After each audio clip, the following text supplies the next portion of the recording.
बिस्मिल्लाहिर्रहमानिर्रहीम, अस्सलाम वालेकुम, वेलकम टू लिटरेचर ऑनलाइन।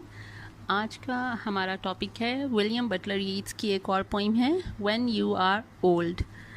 तो इस पोइम को इसने लिखा था 1892 में, ठीक है, और ये पब्लिश हुई थी 1893 में, राइट। और ये पब्लिश हुई कीट्स की सेकंड कलेक्शन ऑफ पोइम्स थी, उसका नाम था दी रोज़, उसमें ये पब्लिश हुई थी 1893 में। The inspiration behind the poem is, as you can all guess, is Maud Gonne, जो उसकी ये उससे पसंद करता था। She was her lover, beloved, और उसके लिए ये पोइम्स लिखता था। ये भी उसी के बारे में है पोइम के, लेकिन ये पोइम कुछ शेक्सपियर का कुछ इसमें थोड़ा सा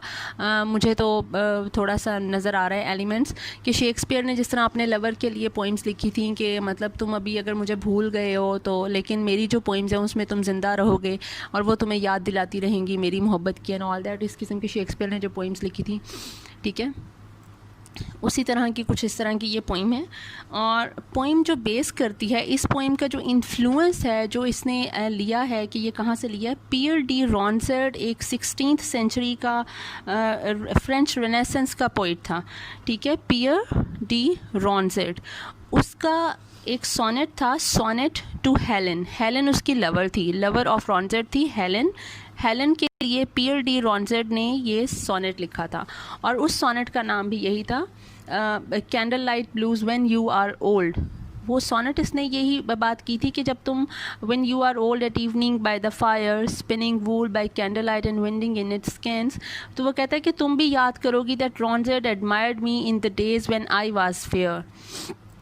ठीक है। और वो कह रहा है कि जब लेकिन तुम्हें ये एहसास होगा कि मेरी मोहब्बत तुम्हारे लिए सच्ची थी और उन सब चीज़ों को जिसकी तुमने अहमियत नहीं दी, मुझे तुमने इंपॉर्टेंस नहीं दिया, निगलेक्ट किया, जब वो तुम्हें ये रियलाइज़ होगा, I will be underneath the ground and a boneless shade taking my long rest in the scented myrtle glade and you will be an old women nodding towards life's close, ठीक है। ये रॉन्सेट का sonnet मैं आपको सुना रही हूँ ताकि आपको पता चल जाए कि ये इन्फ्लुएंस इसने उधर से लिया हुआ है, ठीक है। और उस वक्त तुम रिग्रेट करोगी, regretting my love and regretting your disdain, तुमने जो मेरे साथ नफरत की और सारा कुछ किया, तुम्हें उसका भी रिग्रेट होगा, और जो तुमने मेरी लव को एक्सेप्ट नहीं किया, एडमिट नहीं किया, you will regret that decision too, ठीक है। Heed me and leave for now, this time won't come again, come pluck now today life so quickly fading rose। ये ये पियर डी रॉन्सेट का सोनेट था, ठीक है, सोनेट टू हेलन। अब उसके जवाब में जो इसने ये उसके करके उसने ये लिखा है W.B. यीट्स का सोनेट है, ठीक है, ये पोइम है, ठीक है। इस पोइम के थीम्स क्या हैं? थीम्स हैं इस पोइम के complexities of love, that love is based on deeper beauty soul and not on physical appearances, ठीक है। जो ट्रू लव होता है वो आपकी अपीयरेंसेस पे डिपेंड नहीं करता, बल्कि वो आपकी सोल टू सोल जो है वो एक अफेक्शन होती है, ठीक है। And sincere versus insincere love और इन्फीरियर लव के बारे में उसने कहा है कि एक सुपीरियर लव होता है जो आप अपीयरेंसेस पे नहीं डिपेंड करता है, ठीक है, अपीयरेंस मैटर नहीं करती है, ब्यूटी मैटर नहीं करती है, the beauty of soul matters, ठीक है, कि सूरत मैटर नहीं करती, सीरत मैटर करती है। फिर इसका एक थीम है कि beauty will fade away, the aging is another theme, कि जब आप बूढ़े हो जाते हो और वक्त जो है वो आपसे आपकी ब्यूटी को छीन लेता है, ठीक है। And youth versus old age, इसका एक और थीम है कि यूथ में जब वो यंग थी she was a rebel and when she is old now she is lonely and a careless soul, ठीक है। फिर ब्यूटीफुल है, अभी वो जो यूथ है it makes you beautiful and the old age makes you with wrinkles, ठीक है।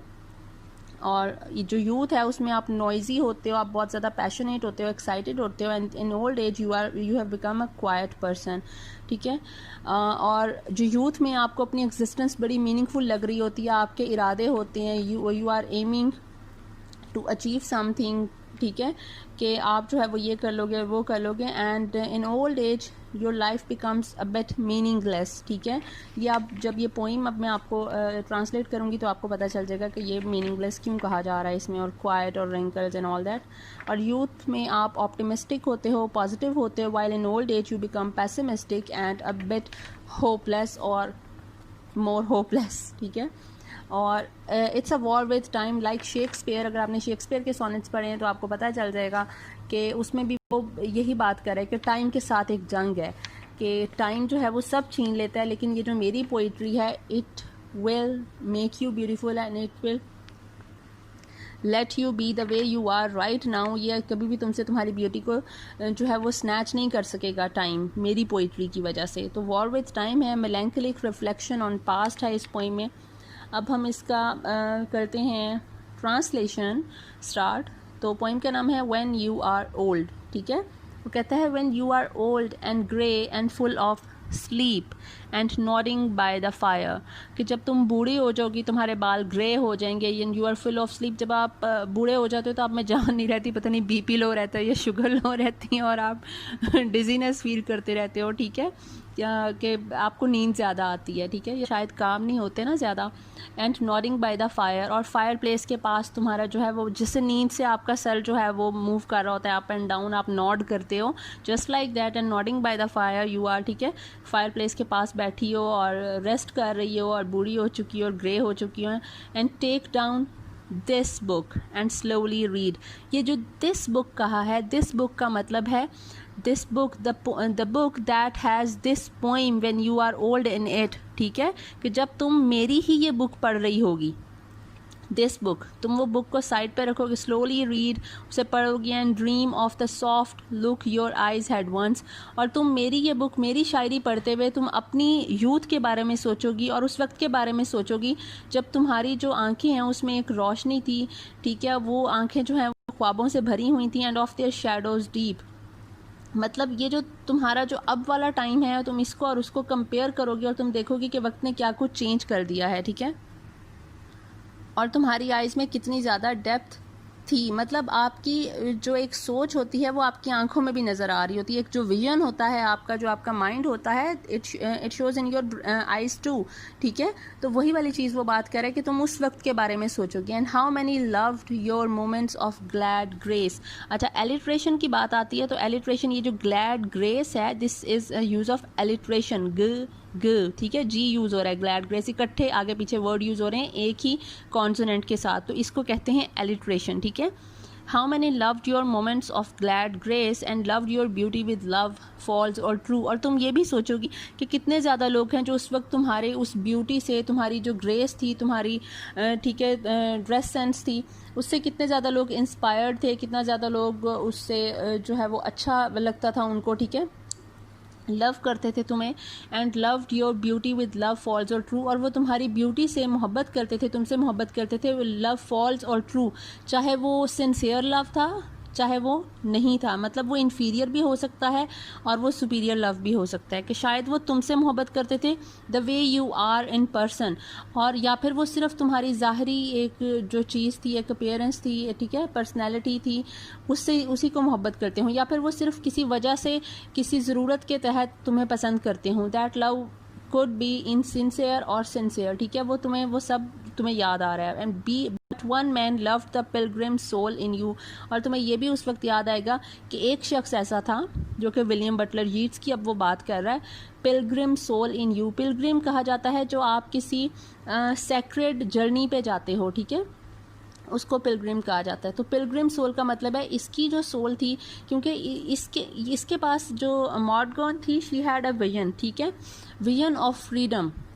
To get freedom from the British rule, ठीक है। तो इसके ये जो पिलग्रिम सोल है, she had a sacred vision, ठीक है, जिस तरह आप कहते हो आप जहाद का नाम दे देते हो, ये मुसलमानों ने जहाद का नाम दिया हुआ है, बिल्कुल वैसे ही है कि ये लोग भी अपने राइट के लिए लड़ रहे थे। तो ये पिलग्रिम सोल थी उसकी, she was finding something, she was searching for a truth, truth of her existence, truth of why she exist in this era, ठीक है। ये सारा कुछ उसको मजबूर कर रहा था उन स्टेप्स लेने के लिए जो उसने उस वक्त लिए। That's why he called her a pilgrim soul, and that man loved not even her beauty but her pilgrim soul too, ठीक है, and loved the sorrows of your changing face,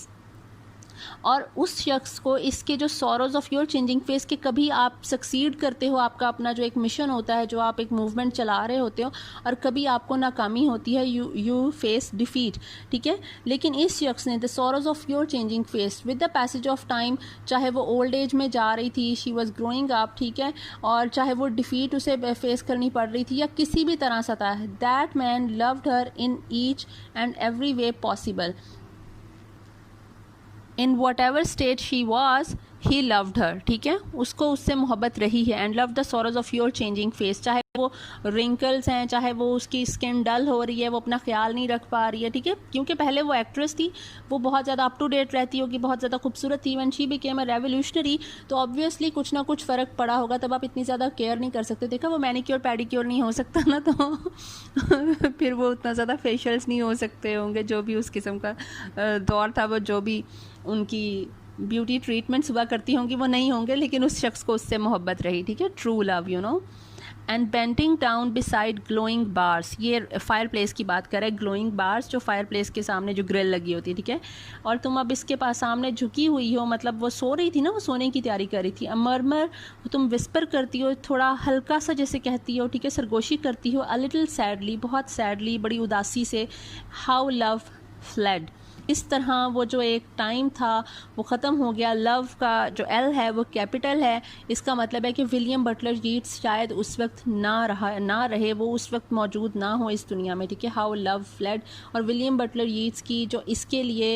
एक जो फीलिंग्स थी और जो इमोशंस थे, ठीक है, वो ख़त्म हो चुके हैं उस वक्त तक कि जब तक तुम्हें ये एहसास हो, तुम ये फ़ील कर रही हो और ये मेरी बुक पढ़ रही हो, तब तक शायद मैं ना रहूं और मेरी वो फीलिंग्स भी तुम्हारे लिए ख़त्म हो गई हों और मैं भी शायद इस दुनिया में ना हूं, ठीक है, हाउ लव फ्लेड का ये मतलब है। And paced upon the mountains overhead and hid his face amid a crowd of stars and paced upon the mountains of head, मतलब आप above the clouds चले गए, above the mountains, कि शायद मैं ना रहूँ उस वक्त, ठीक है,